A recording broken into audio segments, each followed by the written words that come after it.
kesempatan ini saya akan membawakan materi tentang bursa efek Indonesia, di mana materi ini sebagai tugas dari manajemen investasi. Nah, di dalam bursa efek Indonesia ada yang dinamakan investasi. Apa itu investasi? Investasi adalah mengelola aset atau harta sehingga aset atau harta tersebut dapat memberikan hasil di kemudian hari. Investasi di pasar modal adalah dengan membeli efek untuk memperoleh keuntungan berupa capital gain dan dividen investasi, yaitu aset sama dengan saham, keuntungan sama dengan capital gain dan dividen. Di dalam investasi terdapat dana, wahana investasi, tujuan jangka waktu, untung, dan resiko.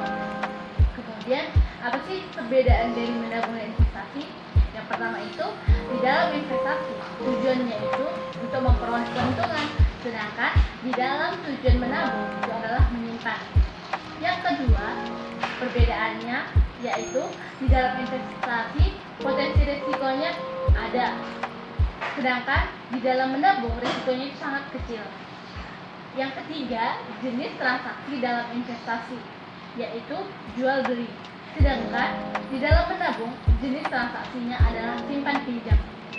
Yang keempat, tempat transaksi.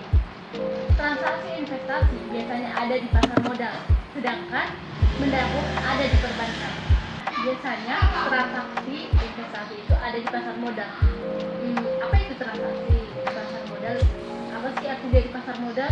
Nah, pasar modal ialah mempertemukan dua pihak yang membutuhkan dana jangka panjang dengan pihak yang membutuhkan sarana investasi pada produk keuangan atau saham, obligasi, reksadana, dan lain-lain.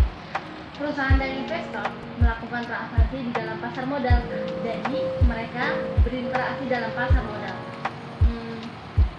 Apa sih manfaat dari keberadaan pasar modal? Yang pertama itu sumber pembiayaan. Pasar modal biasanya itu sebagai sumber pembiayaan. Yang kedua itu sebagai wahana investasi. Yang ketiga, penyebaran kepemilikan perusahaan. Yang keempat, keterbukaan. Yang kelima, profesionalisme. Dan yang keenam itu adalah lapangan pekerjaan. Nah, bagaimana sih langkah-langkah menginvestasi di pasar modal itu? Yang pertama, pahami tujuan investasimu, baik itu biaya pendidikan, dana pensiun, dan lain-lain. Yang kedua itu, kenali profil resiko. Jadi kamu harus tahu investasi yang akan kamu ambil itu resikonya tinggi, sedang, atau rendah. Jadi kamu harus pandai-pandai untuk memilih mau menginvestasikan di mana. Yang ketiga, pelajari alternatif investasi. Yang keempat itu, pahami tingkat resiko produk investasi. Yang kelima, tentukan batas investasimu. Yang keenam, tentukan strategi investasi. Yang ketujuh, kamu harus tahu manfaat jasa profesional itu. Dan yang terakhir, pertahankan tujuan investasimu. Jadi, jangan mudah tergiur.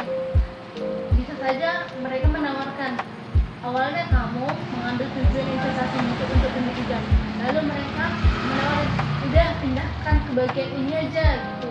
Jadi kamu harus menetapkan tujuan investasimu. Nah, setelah kita mengetahui cara untuk mengetahui investasi yang baik, jadi sekarang kita juga harus mewaspadai penipuan investasi. Di dalam investasi sering terjadi penipuan seperti penawaran investasi dengan janji-janji palsu, penawaran investasi yang memaksa, atau dengan bujuk rayu. Modus investasi dengan replika, misalnya itu investasinya berkedok MLM atau kinet seperti itu. Dan penguncian dana. Penguncian dana ini misalnya gini, kita menginvest, jadi mereka yang menentukan waktunya. Kita tidak boleh mengambil uang itu jika dalam jangka waktu tertentu, dan kita juga harus mewaspadai penawaran investasi dari perusahaan yang tidak jelas. Jadi di sini kita harus memilih perusahaan yang memiliki izin dari OJK. Jadi OJK ini sudah menjamin investasi itu aman. Jadi saya anjurkan agar investasi yang tepat itu memilih perusahaan yang diawasi oleh OJK, karena hanya OJK yang berhak mengeluarkan izin perusahaan investasi di Indonesia. Kemudian tadi ada kita bahas tentang saham. Apa itu saham? Saham adalah bukti kepemilikan suatu perseroan atau perusahaan yang merupakan klaim atas penghasilan dan kekayaan perseroan. Gini konsep dasar saham ini. Kita ambil contoh. Perusahaan A ingin membuat suatu usaha. Lalu perusahaan ini membutuhkan modal, kita contohkan 100 juta. Namun perusahaan masih hanya memiliki modal 20 juta. Maka untuk itu perusahaan meminta atau mengajak investor untuk berinvestasi di usahanya. Jadi tercapailah biaya yang 100 juta tadi untuk pembangunan usaha. Lalu setelah perusahaan ini berhasil membangun, maka gimana ya? Proses pembagian hasilnya nanti disesuaikan dengan persentase investasi yang dilakukan. Jadi semakin besar saham yang ditanam, semakin besar laba yang didapat. Atau sebaliknya, jika suatu perusahaan mengalami kerugian, besar yang ditanamkan oleh investor, besar juga kerugiannya. Itulah mengapa kita sebagai investor juga harus mempertimbangkan risiko dalam investasi. Di dalam saham ini, kita juga bisa menjual saham kita kepada orang lain apabila kita membutuhkan dana secara mendadak atau ada kepentingan lainnya. Maka kita bisa menjual saham kita ke orang lain. Itu bisa sebagian atau bahkan seluruhnya dari saham kita. Lalu bagaimana sih agar investasi atau saham kita itu go public? Langkah-langkahnya dapat dimulai dari emiten melakukan kontrak pendahuluan dengan Bursa Efek Indonesia. Kemudian Bursa Efek Indonesia melakukan pernyataan efektif kepada OJK atau Otoritas Jasa Keuangan. Ya, kemudian OJK itu melakukan penawaran umum ke pasar perdana, di mana publik pemodal di dalam atau di luar negeri itu secara individual atau institusional melakukan pencatatan efek di Bursa Efek Indonesia. Setelah pencatatan di Bursa Efek Indonesia, lalu terjun ke pasar sekunder. Bursa Efek Indonesia kemudian melakukan pengawasan kepada pasar sekunder. Jadi itulah mengapa investasi yang dibawa oleh Bursa Efek Indonesia selalu aman. Nah, kita juga sering mendengar, kenapa sih harus berinvestasi di saham? Seperti itu. Ada beberapa alasan. Yang pertama itu karena mudah.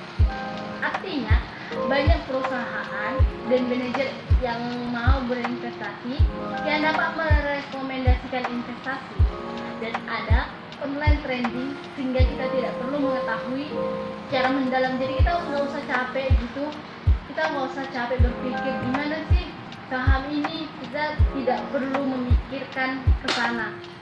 Jadi kita hanya perlu pemantauan seperti itu aja. Yang kedua itu terjangkau.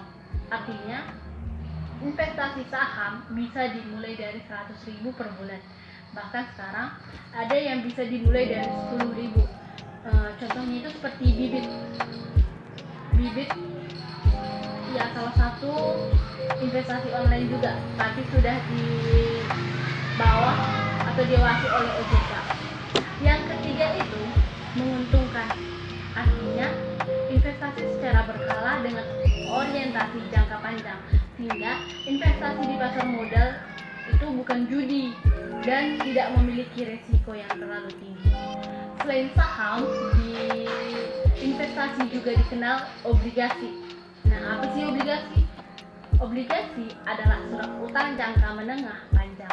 Obligasi dapat dipindah tangankan. Obligasi ini berisi janji untuk membayar imbalan berupa bunga pada periode tertentu dan melunasi pokok hutang pada waktu yang telah ditentukan kepada pihak pembeli obligasi tersebut. Contohnya ini seperti ini. seseorang pemilik usaha. Jadi dia membutuhkan dana, lalu dia meminjam dana kepada yang memiliki dana. Lalu pengusaha tersebut memberikan kupon kepada pemilik obligasi, di mana kupon ini berisikan bunga pada periode tertentu.